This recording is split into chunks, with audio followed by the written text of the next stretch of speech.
Hello, my name is Eddie McKenna. I am the Public Information Manager for Land Resources Management in the Wetlands Bureau of the New Hampshire Department of Environmental Services.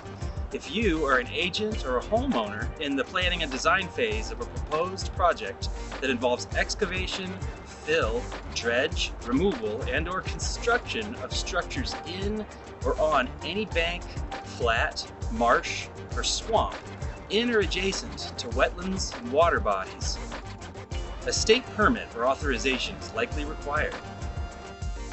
I'd like to share some tips to consider that relate to specific state statutes and rule requirements to help you achieve better results when filing your standard dredge and fill wetlands permit application. When an application is technically reviewed by NHDES wetlands permitting staff, additional information may be requested to inform a permit decision. Let's review common requests prior to permit approvals. As part of a technical review of a wetland application, NHDES wetlands permitting staff look at key application baseline elements to understand the impacts proposed to wetland and surface water jurisdictional resource areas. What types of resources will be impacted? Will the impacts be permanent or only temporary? Good project plans will show the limits of proposed temporary and permanent jurisdictional impacts, separately shaded, labeled, and identified per ENV WT 31105A18.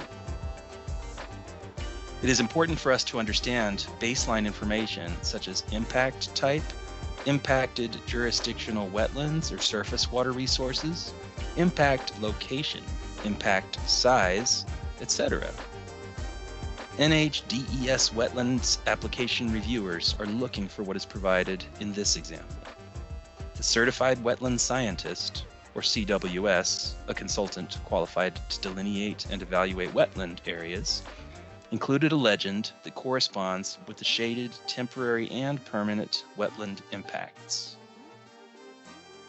Here is another example where it may be necessary to clearly show each resource type and impact type, permanent or temporary. Providing a clear table of the resource type, the square footage of wetland impacts or stream impacts, and the linear feet of stream impacts is an excellent and clear way to display the needed information on proposed impacts for the wetlands permit reviewer. The New Hampshire Natural Heritage Bureau, or NHB, keeps records of known locations of rare species and natural communities. Prior to submitting a wetlands permit application, you will need to use the Data Check tool on the Department of Natural and Cultural Resources NHB website to gather information about the subject property. Please provide the results of the letter with your wetlands permit application. If the NHB report indicates that threatened or endangered species have been recorded in the proposed project area, the application must include evidence that the project has been designed to avoid adverse impacts to the species identified. Applications submitted with correspondence from New Hampshire Fish and Game and/or NHB will avoid unnecessary review delays associated with the need to redesign the project to address these issues during the review.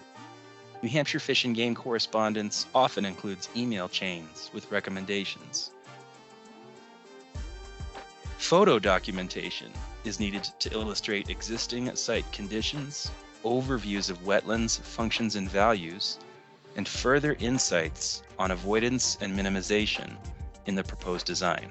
These include photos, clearly dated and labeled, for standard wetland permit applications per ENV WT 31106B. In this example, the CWS has provided clearly labeled photos that correspond with the impact area in the plans. The photos provide information regarding the existing site conditions and demonstrate avoidance and minimization by proposing a wetland crossing in areas previously impacted per ENV WT 313. If your project also includes stream crossings in its design, Please ensure the design meets specifications outlined in ENV WT 900 rule series. Important information to assist the wetlands permit review process include 1. The U.S. Geological Survey map or LIDAR-based data per ENV WT 903.04a. In this example, please see the map and the stream data which indicate the upstream drainage area contributing to the stream. Number 2, cross sections of the proposed stream crossing, including water surface elevation per ENV WT 903.04b7. Number 3, for Tier 2, 3, and 4 streams, streambed simulation materials and extent, depth, and length of streambed per ENV WT 903.05c5. Number 4, design considerations of water connectivity, aquatic organism passage, geomorphic compatibility, etc., specified in ENV WT 904.01. In this example, the plans include a cross-section depicting the streambed simulation, materials, depth, and wildlife shelf dimensions.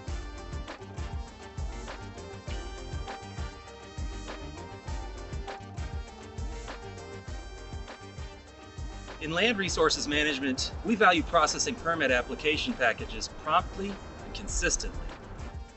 If help is needed in planning projects that impact a jurisdictional resource, please request technical assistance by emailing us at lrm@des.nh.gov or by calling us at 603-271-2147 to reach the Inspector of the Day for general questions or to contact a regional permit reviewer.